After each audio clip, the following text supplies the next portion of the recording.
비탈리 카스넬스는 미국 콜로라도주 덴버에 위치한 자산운용사 IMA CEO이자 수석 투자 전략가로 활동하고 있습니다. 그는 단순한 펀드 매니저가 아닙니다. 수십 년간의 투자 경험을 바탕으로 기업의 본질 가치를 분석하고 장기적 안목으로 투자의 기회를 포착하는 가치 투자자로 깊은 존경을 받고 있죠. 그가 이끄는 IMA는 단기 수익에 흔들리지 않고 신중하고 철학적인 투자 태도를 고수하는 회사로 고객의 자산을 마치 자신의 자산처럼 오래 보고 조심스럽게 다루는 것으로 유명합니다. 전 세계의 투자자들 사이에서는 그를 종종 현대의 벤저민 그레이엄이라 부르기도 합니다. 비탈리는 투자라는 행위를 단순한 숫자 노름이 아니라 철학과 양심을 담은 인간적인 행위로 받아들입니다. 또한 그의 글과 책은 단순한 시장 분석이 아닌 삶과 사람, 시간과 돈에 대한 깊이 있는 통찰로 가득 차 있습니다. 그렇기에 그의 투자 철학은 전문 투자자는 물론 삶의 방향을 고민하는 일반 독자들에게도 강한 울림을 전하고 있습니다. 러시아에서 태어나 미국으로 이민 온 비탈리 카스넬슨, 결핍의 시대를 지나 자산운용사 CEO가 되기까지 그의 인생 여정과 깊이 있는 투자 철학, 삶을 대하는 태도를 함께 들여다봅니다. 러시아 북서쪽 눈과 얼음으로 뒤덮인 작은 도시 무르만스크. 비탈리 카스넬스는 이곳에서 태어났습니다. 그의 어린 시절은 소비에트 체제 속에서 굶주림과 결핍으로 점철된 시간이었죠. 마트에는 물건이 없었고 사소한 식료품 하나도 엄마는 늘 계산기를 두드리며 걱정했어요. 매일이 오늘은 뭘 먹을 수 있을까를 고민하는 날들의 연속이었습니다. 그는 그런 유년기를 부족함의 기억이라고 표현합니다. 하지만 바로 그 부족함이 훗날 그를 미국에서 더 열심히 살아가게 한 원동력이 되었죠. 18살 그는 가족과 함께 미국으로 이민합니다. 손에는 몇 개의 더플백, 마음엔 새로운 기회에 대한 열망이 가득했죠. 비탈리는 말합니다. 우리는 미국에 와서 최저임금을 받으며 일했지만 그 시절이 소련에서보다 훨씬 나았어요. 소련의 평범한 삶은 미국에서 가장 가난한 삶보다 더 고달팠거든요. 그래서 그는 자본주의를 단순한 경제 시스템이 아닌 삶을 설계할 수 있게 해주는 기회 그 자체라고 이야기합니다. 반면 사회주의는 모두를 평등하게 만들지만 그 평등은 대부분 가난 속에서 이뤄진다고요. 물론 자본주의에도 문제는 있습니다. 하지만 선택권조차 없는 사회보다는 낫다는 게 그의 결론입니다. 이민자의 삶은 그에게 일종의 배터리였습니다. 부족했던 시절의 기억은 오늘도 그를 밀어붙입니다. 누구보다 열심히, 누구보다 진심으로 살아가게 만들죠. 그의 저서 죽음은 통제할 수 없지만 인생은 설계할 수 있다에는 이런 철학이 고스란히 녹아 있습니다. 단순히 돈을 벌기 위한 투자가 아닌 진짜 의미 있는 삶을 살기 위한 선택. 바로 그걸 위해 그는 투자라는 길을 걷고 있는 겁니다. 비탈리 카스넬스는 한때 누구보다 열심히 일하고 또 일했습니다. 미국에서의 삶은 속도와 경쟁의 연속이었죠. 성과가 곧 존재의 증명처럼 느껴지던 시절입니다. 하지만 그는 어느 순간 속도의 끝에서 멈췄습니다. 이게 정말 전부일까? 라는 질문이 시작된 거죠. 그는 깨달았습니다. 일은 삶의 전부가 될 수 없다는 사실을요. 그렇게 그는 유럽식 삶의 균형을 스스로의 삶에 들여놓기 시작합니다. 매주 수요일 그의 일정표엔 아무것도 적혀 있지 않습니다. 그날만큼은 일을 하지 않기로 스스로 약속한 날입니다. 아침엔 커피 한 잔, 낮에는 공원을 산책하고 친구와 오랜 점심을 나누며 책 한 권을 천천히 넘깁니다. 때로는 영화관에 가고 때로는 음악을 듣습니다. 그저 천천히 살아보는 거죠. 그는 이 시간을 유럽의 하루라고 부릅니다. 일에 휘둘리지 않는 삶의 속도를 스스로 조절하는 감각, 그것이 그에게 진짜 부의 일부처럼 느껴졌습니다. 그는 말합니다. 유럽식 삶의 균형은 일의 효율보다 인생의 밀도를 높입니다. 삶을 사랑하는 방식, 그 중심에 비탈리는 의도적 여백을 둡니다. 수요일 하루, 삶의 중심으로 돌아오는 시간. 그는 그 하루를 진심으로 살아냅니다. 우리는 흔히 이런 질문을 받습니다. 당신은 왜 지금 이 일을 하고 있나요? 하지만 대부분 그 물음에 쉽게 대답하지 못합니다. 월급을 받으니까, 할 줄 아는 일이니까, 그저 그 일을 하고 있을 뿐인 사람들. 그리고 그들 중 상당수는 어딘가 모르게 지쳐있죠. 비탈리 카스넬슨에게 가장 중심이 되는 개념이 바로 이것입니다. 영혼을 담는다. 이 표현은 사실 관용 표현인 자기 피부를 걸었다에서 파생된 개념입니다. 즉 자신의 돈이나 자산을 직접 투자하고 그에 따른 책임도 지겠다는 자본주의 정신의 핵심이죠. 하지만 영혼을 담는다는 건 그보다 훨씬 깊은 층위입니다. 단순히 책임을 진다거나 리스크를 감수한다는 걸 넘어서서 왜 이 일을 하는가, 그 동기 자체가 삶의 중심 가치와 맞닿아 있어야 한다는 뜻입니다. 내가 이걸 왜 하는지도 모르겠는데 그냥 하고 있는 일이 아니라 나는 이 일을 통해 나를 실현하고 있다는 느낌. 자기 인생의 이유가 일 속에서 살아 움직일 때 그게 바로 일과 나의 정렬입니다. 비탈리는 말합니다. 나는 투자를 사랑합니다. 이건 단순한 직업이 아니라 내가 가장 좋아하는 취미이며 나의 정체성이죠. 이 개념을 가장 잘 보여주는 짧은 일화가 있습니다. 디즈니의 애니메이션 판타지아 2000에 나오는 한 캐릭터. 그는 아침마다 중장비 차감기를 들고 도로를 두드립니다. 하지만 마음속엔 늘 다른 꿈이 있어요. 재즈 드러머가 되어 스포트라이트를 받는 상상. 정작 현실은 콘크리트 위에 반복된 노동일 뿐. 비탈리는 말합니다. 이 캐릭터야말로 영혼 없이 살아가는 사람. 왜라는 내면의 소리는 완전히 무시한 채 무엇만 반복하는 삶. 그렇게 왜와 무엇이 어긋나면 우리는 지치고 의욕이 사라지고 인생이 텅 빈 것처럼 느껴집니다. 반면에 삶의 방향과 일의 목적이 맞닿을 때 그 사람은 달라집니다. 피곤해도 웃을 수 있고 실패해도 계속 나아갈 수 있죠. 왜냐하면 그가 가는 길엔 그만의 의미가 있기 때문입니다. 이건 단지 좋아하는 일을 하라는 말이 아닙니다. 나와 맞는 일을 찾는다는 건 내면의 가치를 끊임없이 점검하고 그 가치를 현실에서 실현할 수 있는 행동을 선택한다는 뜻입니다. 물론 쉬운 일은 아닙니다. 하지만 비탈리는 말하죠. 단 한 번뿐인 인생, 왜 의미 없는 일에 영혼을 내어줘야 하죠? 그는 자신이 사랑하는 일에 시간과 열정을 쏟는 대신 그 외의 삶은 철저히 단순하게 유지합니다. 크고 비싼 집보다 작지만 편안한 집, 화려한 차보다 자유롭게 운전할 수 있는 차. 왜냐하면 그는 이해합니다. 내가 원하는 삶을 살기 위해선 먼저 내가 왜 이 일을 하는지를 정확히 알아야 한다는 걸요. 그게 바로 온 마음과 영혼을 담는다는 말이 핵심입니다. 그리고 그 설계의 시작은 바로 자신의 영혼을 담을 수 있는 일을 선택하는 것에서 시작됩니다. 비탈리 카스넬스는 돈을 바라보는 관점이 일반적인 투자자들과 다릅니다. 그는 돈을 단순한 축적의 대상이 아니라 시간을 살 수 있는 도구로 봅니다. 시간은 유일하게 되돌릴 수 없는 자산이다. 그의 철학은 이 명제에서 출발합니다. 사람들은 흔히 돈으로 더 좋은 차, 더 큰 집, 더 화려한 삶을 얻으려 합니다. 하지만 그는 그 돈으로 무엇을 하지 않을 수 있게 되는지 생각하라고 말합니다. 예를 들어 식사 준비에 들이는 시간, 청소, 정리, 기계적인 일들, 그런 활동들이 자신에게 큰 의미가 없다면 그건 돈으로 사라져야 할 시간입니다. 그래서 그는 가사 활동을 외주화하고 오래된 차를 타더라도 대출 없이 살아갑니다. 그 돈으로는 글을 쓰고 음악을 듣고 아이들과 산책하고 삶의 본질을 느끼는 일에 시간을 씁니다. 이런 방식은 그의 삶에 지속 가능한 만족감을 줍니다. 그는 좋은 문제를 해결하며 사는 것이 의미 있는 삶이라고 말합니다. 이 말은 문제가 없는 삶이 아니라 스스로 선택한 의미 있는 문제에 몰입하는 삶이 가치 있다는 뜻입니다. 투자든 글쓰기든 자녀 교육이든 삶의 본질에 맞닿은 문제라면 그 안의 어려움조차 기꺼이 감당할 수 있습니다. 반면 설거지나 고지서 정리, 의미 없는 회의 참석처럼 가치 없는 문제에 시간을 빼앗기면 삶은 점점 자기 본질에서 멀어집니다. 그래서 그는 돈을 쓴다는 건 시간을 다시 설계하는 일이라고 말합니다. 물론 여기엔 전제가 있습니다. 허황된 소비가 아니라 가치 있는 삶을 위한 의도적인 소비여야 한다는 점입니다. 비탈리는 화려한 차 대신 중고차를 타고 큰 집 대신 20년 넘게 한 집에 살고 있습니다. 그렇게 아낀 돈은 아이들과의 저녁 시간, 매주 수요일의 유럽식 하루, 산책과 글쓰기 같은 자기만의 시간으로 바뀌어갑니다. 결국 그는 돈이 많아서가 아니라 돈을 쓰는 철학이 달라서 풍요로운 삶을 살고 있는 셈입니다. 그의 철학은 죽음은 통제할 수 없지만 인생은 설계할 수 있다라는 책 제목과도 딱 들어맞습니다. 돈은 인생을 통제할 수는 없습니다. 하지만 그 돈을 어떻게 쓸 것인가에 따라 인생을 어떻게 설계할지는 결정할 수 있습니다.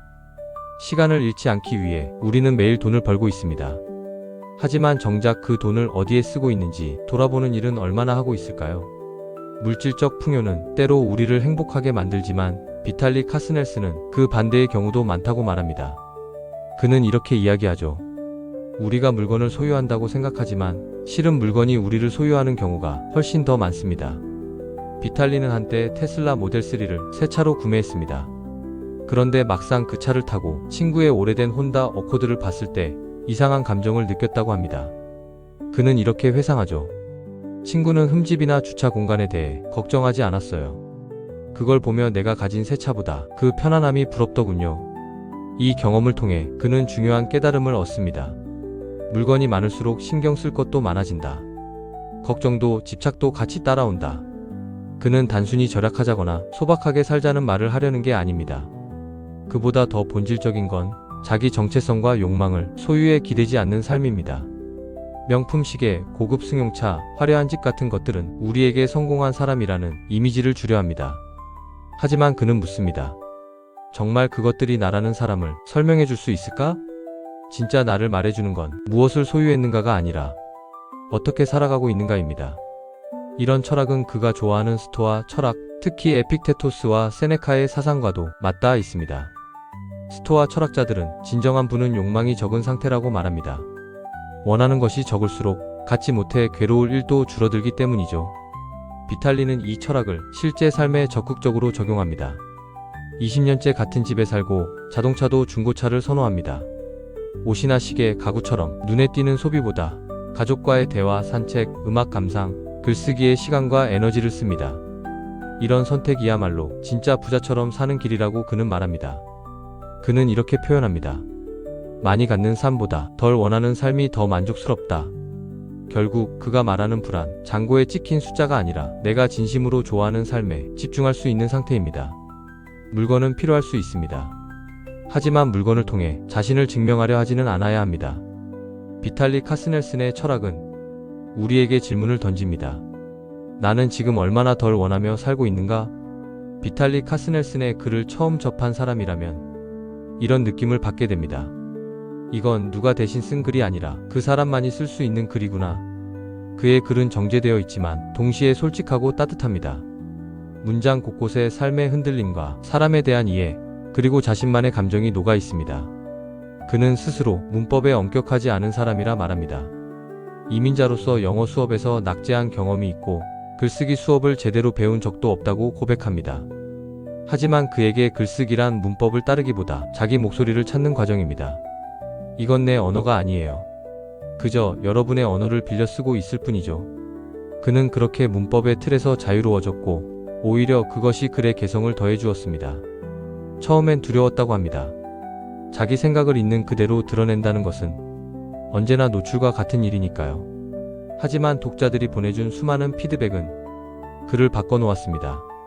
당신 글을 읽고 마음이 움직였어요. 그렇게 솔직한 고백, 저도 공감했습니다. 이런 말들은 비탈리에게 큰 용기를 주었습니다. 사람들은 완벽한 문장을 원하는 게 아니었어요. 진심을 원했던 거죠. 그래서 그는 글을 쓸 때 그럴듯한 표현보다 진짜 자신의 말을 우선합니다. 화려한 비유나 전문 용어 대신 자신의 이야기를 자연스럽게 풀어냅니다. 누구에게나 고통은 있죠. 하지만 그 고통을 글로 풀어내는 건 나만의 방식이 있어야 해요. 그는 글쓰기를 단순한 기록이 아니라 삶을 정리하고 이해하는 도구로 여깁니다. 글을 쓰면서 자신이 어떤 사람인지, 무엇을 두려워하고 무엇을 사랑하는지 더 분명히 알게 된다고 합니다. 내 글을 읽고 나를 알게 되길 바랍니다. 그러면 당신도 당신 자신을 더 잘 알게 될 거예요. 그는 글쓰기를 통해 세상과 연결되고 자신과도 조용히 대화합니다. 그렇게 쌓인 글들은 투자의 이야기를 넘어서 한 인간의 삶과 생각을 담은 작은 기록물이 되었습니다. 비탈리의 글은 그저 투자자의 조언이 아닌 한 사람의 고백이자 철학이며 결국엔 우리 모두의 이야기로 확장되고 있습니다. 투자는 숫자와 차트, 이성과 판단의 영역으로 보이기 쉽습니다. 하지만 실제로 투자라는 행위엔 감정의 요동이 항상 따라붙습니다. 기대했던 종목이 떨어질 때, 시장 전체가 흔들릴 때, 내 판단이 틀렸다는 걸 인정해야 할 때, 그때 느끼는 고통은 결코 단순하지 않습니다. 비탈리 카스넬스는 이 고통을 회피하지 않고 정면으로 마주해야 한다고 말합니다. 그는 투자자로서의 길을 오랜 시간 걸어오며 수없이 많은 실패와 심리적 고통을 겪었습니다. 특히 2015년 시장이 자신이 보유한 종목들을 외면하던 시기엔 정말 큰 고통을 겪었다고 회고합니다. 마치 나라는 사람 전체가 부정당한 느낌이었죠.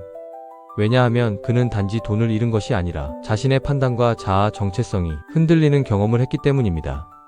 하지만 바로 그 순간 비탈리는 중요한 결정을 내립니다. 이 고통을 그냥 견디는데 그치지 않겠다. 여기서 반드시 배워야겠다. 그는 자신의 투자 원칙을 하나하나 점검하기 시작합니다. 기업의 재무 상태, 경영진의 자질, 산업의 경쟁 구조 등 모든 판단 기준을 다시 세웁니다. 그리고 그 과정에서 그가 내린 가장 중요한 원칙은 절대적인 퀄리티였습니다. 이제는 가격이 싸다는 이유만으로 기업을 사지 않아요. 비즈니스의 질과 경영진의 신뢰도, 장기적인 전망까지 모두 합격해야 내 포트폴리오에 들어오죠. 그렇게 그는 고통을 계기로 자신만의 투자 철학을 더욱 단단히 다졌습니다. 그리고 그 경험은 단순히 기술적인 개선이 아니라 감정적 회복력까지 함께 키우는 시간이었습니다. 비탈리는 말합니다. 고통은 당신의 약점을 보여주는 거울이에요. 그 약점을 마주보는 용기가 있다면 그건 이미 성장의 시작입니다. 그는 고통을 통해 자신이 무엇에 취약한지, 어디에서 감정이 흔들리는지, 무엇을 두려워하는지 스스로 파악했습니다. 그리고 그런 통찰은 시장이라는 예측 불가능한 공간에서 그를 더욱 유연하고 단단한 투자자로 만들었습니다. 그는 이렇게 말하죠. 좋은 시장에서도 나쁜 시장에서도 배울 건 있어요. 특히 나쁜 시장에서 배운 교훈은 오래갑니다. 투자에서 성공한 사람들은 결코 고통이 없었던 사람들이 아니라 고통을 성장의 재료로 삼았던 사람들입니다. 비탈리는 이 점을 누구보다 솔직하게 이야기합니다. 당신이 지금 어려움을 겪고 있다면 그건 실패가 아니라 다음 단계로 가기 위한 통과 의례일지도 모릅니다. 결국 투자라는 긴 여정에서 우리가 가장 먼저 배워야 할 것은 수익 계산법이 아니라 고통을 대하는 태도입니다. 비탈리 카스넬스는 투자는 본질적으로 비선형적이고 창의적인 작업이라고 말합니다. 그의 말처럼 탁자 앞에서 엑셀 파일을 들여다보는 시간만으로 좋은 투자가 완성되진 않습니다.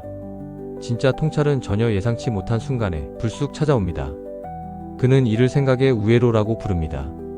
시장 보고서를 읽고 난 뒤 자녀를 학교에 데려다주며 나눈 대화, 커피숍에서 들은 누군가의 일상, 출장 중 만난 새로운 기술.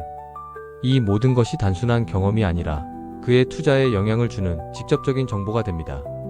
한 번은 기술 박람회에서 실시간 음성 번역기를 체험하던 중 클라우드를 거쳐 번역되기에 15초가 걸린다는 설명을 들었습니다. 그때 비탈리는 문득 AI 인퍼런스 기술의 중요성을 깨닫습니다. 지연 없이 현장에서 바로 처리되는 능력, 그게 앞으로는 핵심 경쟁력이 되겠구나. 그 통찰은 이후 반도체와 모바일 칩 분야에 깊은 관심을 갖게 만든 계기가 되었습니다. 이처럼 그의 투자 방식은 끊임없는 관찰과 연결의 작업입니다. 길을 걷다 본 전기차 충전소, 자녀가 좋아하는 앱의 사용자 경험, 거리에서 줄 선 매장의 브랜드, 이 모든 것에서 그는 시장의 움직임을 읽습니다. 투자는 단순한 기술이 아니라 세상을 바라보는 감각과 태도의 총합입니다. 그래서 그는 매일 1시간씩 산책하고 한 주에 한 번은 일정을 비워 자유롭게 생각하는 시간을 가집니다. 창의성은 억지로 짜내는 것이 아니라 공간을 내줄 때 자연스럽게 흐르는 것이기 때문입니다. 비탈리는 이렇게 말합니다. 책상 앞에만 앉아 있다고 좋은 아이디어가 나오는 건 아닙니다. 투자는 지식의 경쟁이 아니라 통찰의 경쟁이에요. 결국 그는 단순히 많이 읽고 많이 계산하는 투자자가 아니라 많이 보고 깊이 생각하는 투자자입니다. 그런 점에서 투자는 예술가의 작업과도 닮아 있습니다. 재료는 숫자지만 결과물은 세상을 해석하는 하나의 시선이니까요. 비탈리 카스넬스는 팀을 꾸릴 때 무엇보다 사람의 성품을 중요하게 생각합니다.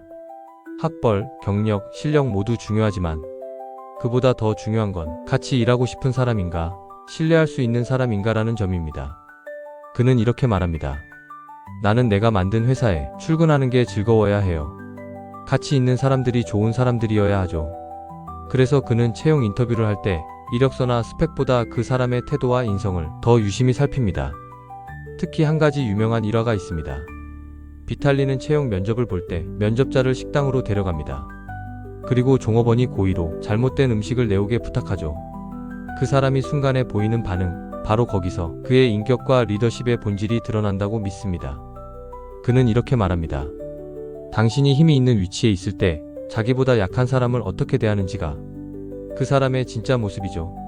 실제로도 그는 유능하지만 이기적인 사람보다 평범하더라도 따뜻하고 협력적인 사람을 더 높이 평가합니다. 왜냐하면 회사라는 조직은 결국 사람들이 함께 만드는 생태계이기 때문입니다. 그리고 좋은 생태계를 만들기 위해선 각자가 서로의 단점을 보완하고 장점을 살릴 수 있어야 하죠. 그는 말합니다. 어떤 사람은 창의적이지만 세부 사항에 약할 수 있어요. 그러면 그 사람 옆에는 꼼꼼한 사람이 필요해요.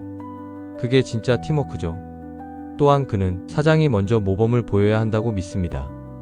도움을 요청받았을 때 지금 바쁘니까 나중에가 아니라 기꺼이 시간을 내서 진심으로 도와주는 것, 그런 상호 존중이 조직 전체의 문화로 퍼지게 됩니다. 이런 가치관은 그의 투자 철학에도 고스란히 반영됩니다. 회사를 분석할 때 단순히 숫자만 보는 것이 아니라 경영진이 직원들과 어떻게 소통하는지, 현장의 문화는 어떤지 세심하게 살핍니다. 실제로 어느 기업의 본사에 걸려있던 사진 하나를 보고 그 회사의 문화를 간파했던 적도 있습니다. CEO가 직원들과 찍은 사진에서 자기 얼굴은 큼지막하게, 직원들은 배경처럼 작게 나와 있었죠. 그는 그걸 보고 이 회사 수직적이고 독단적인 문화겠구나 직감했고, 결국 그 직감은 맞아떨어졌습니다. 그에게 있어서 좋은 사람과 일한다는 것, 그건 단순한 인간관계를 넘어서 하루의 분위기, 회사의 문화, 인생의 만족감까지 바꾸는 일입니다. 그래서 그는 늘 성품을 먼저 봅니다. 좋은 성품을 가진 사람은 결국 어떤 상황에서도 좋은 결정을 내릴 수 있으니까요. 비탈리 카스넬슨이 생각하는 성공의 정의는 단순하지 않습니다. 그리고 결코 화려하지도 않습니다. 그는 말합니다. 성공이란 얼마나 많은 돈을 벌었는지가 아니라 누구와 시간을 보내는가, 그리고 그 시간을 스스로 선택할 수 있는가에 달려 있어요. 많은 사람들은 성공을 재산, 명성, 지위로 측정하곤 합니다. 하지만 비탈리는 그런 외적 기준보다 훨씬 더 내면적인 가치를 성공의 기준으로 삼습니다. 그중 가장 핵심은 관계와 시간입니다. 그가 말하는 진짜 성공한 사람은 도움이 필요할 때 기꺼이 달려와 줄 사람이 곁에 있는 사람, 함께 저녁 식사를 나눌 가족과 친구가 있는 사람, 상사 눈치를 보지 않고 일정을 스스로 정할 수 있는 사람입니다. 그는 자신도 그런 삶을 만들기 위해 계속해서 선택하고 조정해 왔습니다. 매주 수요일은 일정을 아예 비워둡니다. 일이 삶을 침범하지 않도록 스스로 울타리를 친 셈이죠. 일을 위해 사는 것이 아니라 삶을 위해 일하는 방식을 의식적으로 실천하는 날입니다. 그렇게 확보된 시간 안에서 그는 가족과 더 많은 대화를 나누고 딸을 학교에 데려다주며 소소한 일상을 공유합니다. 그리고 그 모든 순간이 자신의 삶을 더 깊고 단단하게 만들어준다고 말하죠. 그는 또한 돈을 벌기 위해 가족과의 시간을 희생하거나 의미 없는 일에 시간을 낭비하는 삶을 경계합니다. 비탈리는 말합니다. 시간은 가장 소중한 자산이에요. 그 누구도 되돌릴 수 없죠. 그런데도 우리는 종종 그걸 제일 가볍게 쓰곤 해요. 그에게 있어 성공이란 돈으로 시간을 사는 것, 그리고 그 시간을 내가 아끼는 사람들과 함께 쓰는 것입니다. 마지막으로 그는 이렇게 고백합니다. 나는 매일 아침 눈을 떴을 때 내가 좋아하는 사람들과 일할 수 있다는 사실이 너무 감사해요. 그게 바로 성공 아닐까요? 비탈리의 삶은 말합니다. 성공은 바깥에서 오는 게 아니라 내가 소중히 여기는 것으로 하루를 채울 수 있을 때 비로소 완성된다고요. 비탈리 카스넬슨의 이야기는 단순한 투자 성공기가 아닙니다. 그의 삶에는 고통을 성장으로 바꾸는 힘, 일과 삶의 균형을 찾으려는 노력, 그리고 진정한 의미를 좇는 철학이 담겨 있습니다. 비탈리 카스넬슨의 삶을 통해 우리는 어떤 질문을 던져야 할까요? 나는 왜 이 일을 하고 있는가? 지금 내 시간은 얼마나 나를 위한 것인가? 성공이란 정말 무엇인가? 그의 이야기는 단순한 재테크가 아닌 인생을 설계하는 방법에 대한 깊은 통찰을 전해줍니다. 당신만의 철학으로 진짜 의미 있는 삶을 살아가고 싶다면 이 여정이 작은 단서가 되길 바랍니다. 오늘도 시청해주셔서 감사합니다. 잘되는 당신의 삶과 선택을 응원합니다.